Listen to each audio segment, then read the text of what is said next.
সংস্কার কমিশনের প্রতিবেদন দেওয়ার পর রাজনৈতিক দলগুলোর নিবন্ধন নিয়ে নির্বাচন কমিশন নতুন পরিকল্পনা করবে বলে জানিয়েছেন প্রধান নির্বাচন কমিশনার এএমএম নাসির উদ্দিন।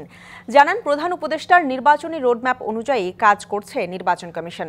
সকালে ভোটার হালনাগাদ ও ত্রয়োদশ জাতীয় সংসদ নির্বাচন উপলক্ষে সিলেট জেলার সকল নির্বাচন কর্মকর্তাদের সাথে মত বিনিময় সভা শুরুর আগে সাংবাদিকদের সাথে মত বিনিময় সভায় তিনি একথা বলেন। জানান, একদিনেই সব স্থানীয় সরকার নির্বাচন আয়োজন করা সম্ভব নয়।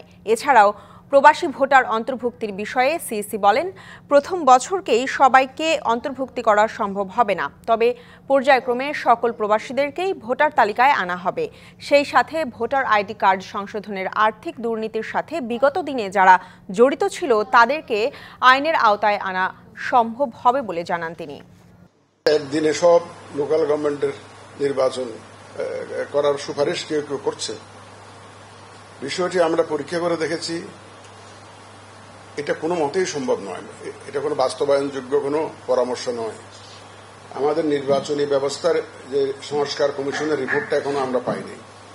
এই রিপোর্টটা পেলে তারা কি কি সুপারিশ দেয় এগুলো একটু পর্যালোচনা করে তাহলে হয়তো আমরা সিদ্ধান্তে আসতে পারবো। আমরা অপেক্ষা করছি তাদের রিপোর্টের জন্য।